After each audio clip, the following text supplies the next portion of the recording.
ओम नमो भगवते वासुदेवाय नमः।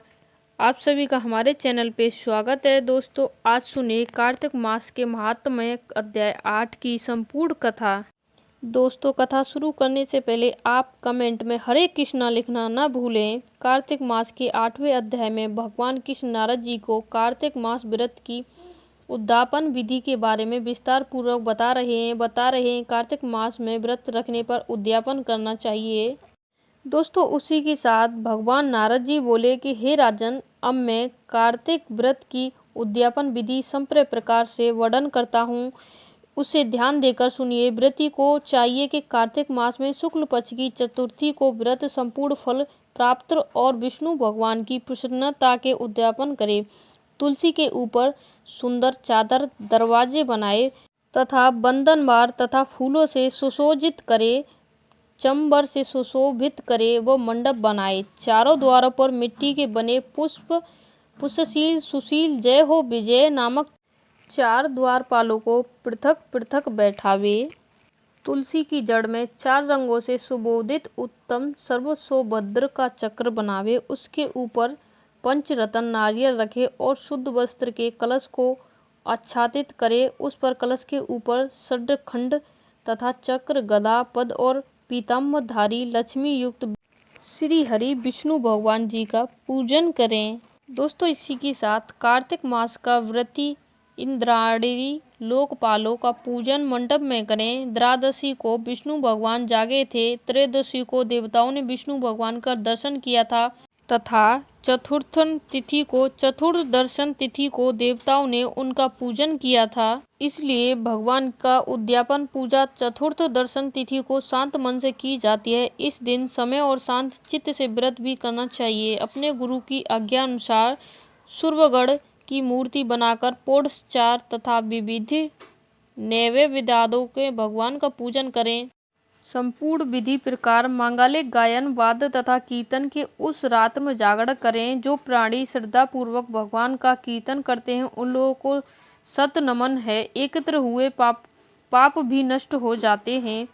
जो लोग इस रात भगवान का भजन कीर्तन करते हैं उन लोगों के जो एकत्र हुए सारे पाप हैं वो भी नष्ट हो जाते हैं। उसी के साथ जो लोग जागरण प्रेम पूर्वक भगवान का कीर्तन तथा नृत्य करते हैं उनको एक शस्त्र गोदान का फल प्राप्त होता है। जो प्राणी भगवान के सम्मुख नृत्य गान पूर्वक कौतुक करते हैं तथा संपूर्ण अनेक अनेक जन्म जातक परंतु नष्ट हो जाते हैं। जो प्राणी विष्णु भगवान के सम्मुख नृत्य गीत दादे कौतुक करता हुआ जागरण करता तथा उनके चरित्रों का पाठ करके विष्णु भक्तों को प्रसन्न करता है तथा इसी के साथ व्यर्थ की बातों को त्याग कर मुख से बांसुरी आदि बजाता है या बजाना, इन भक्ति भावना से युक्त जो मनुष्य रात भर जागरण करता है उसे करोड़ों तीर्थों के समान पुण्य प्राप्त होता है। तदंतर पूर्णमासी को स्त्री सहित श्रेष्ठ 3 ब्राह्मणों को या केवल एक ही श्रेष्ठ ब्राह्मण को सप्तनीक सामर्थ्य अनुसार पात्र या भोजन करावे, क्योंकि इसी दिन विष्णु भगवान ने भक्तों को वरदान दिया और मत्स्य रूप धारण किया था। अतः इस तिथि को दान हवन जप आदि जो भी विष्णु भगवान के निर्मित होता है उस अच्छे फल को देने वाला होता है। इस कारण व्रती उत्त 1 या 30 ब्राह्मण को पात्र या भोजन करावे। तब देवताओं के देवता विष्णु भगवान को तथा और देवताओं के अलग अलग प्रसन्न करने के लिए अतो देवा इन दोनों वैदिक मंत्रों से तिल और पाण शांत्र का हवन करे। उन ब्राह्मणों को अपनी सामर्थ्य के अनुसार दक्षिणा दे तथा दक्षिणा के साथ साथ प्रणाम करें। पुनः विष्णु देव की पूजा करें। अन्य देवताओं तथा तुलसी तथा कपिला गौ का पूजन कार्तिक बड़ी सावधानी से करें। व्रत का उपदेश करने वाले सप्तनीक गुरु तथा उन सप्तनीक ब्राह्मणों का वस्त्र आभूषण दे पूजन करें। क्षमा की प्रार्थना करें।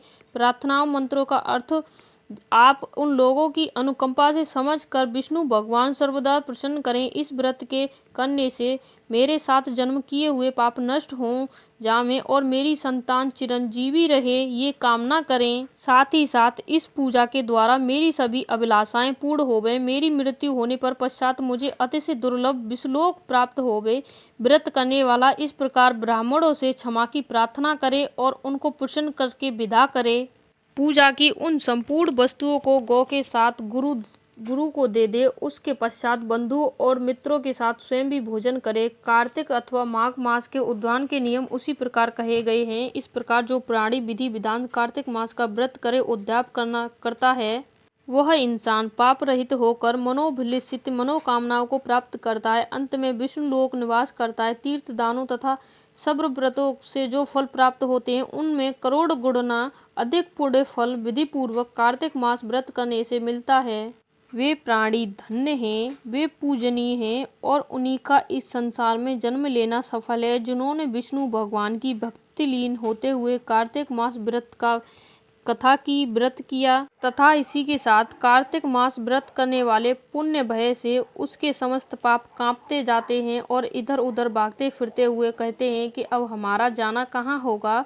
इस कार्तिक मास व्रत के विधान जो भक्ति पूर्वक सुनता है या वैष्णवों के सम्मुख सुनता है, ये दोनों प्रकार द्वारा इस व्रत से प्राप्त होने वाले सभी प्रकार के पाप नष्ट हो जाते हैं। पाप नाशक सभी फल प्राप्त करते हैं। इसीलिए दोस्तों, ये कथा सुनने मात्र से भगवान हरि कृष्ण ने कहा है, इस कथा को सुनने मात्र से आपके सारे पाप भी नष्ट हो जाते हैं और जो सुनाता है उसके सारे पाप भी नष्ट हो जाते हैं। दोस्तों बोलिए हरे कृष्णा हरे कृष्णा। दोस्तों को कथा पसंद आई हो तो हमारे चैनल को प्लीज सब्सक्राइब जरूर करके जाना दोस्तों।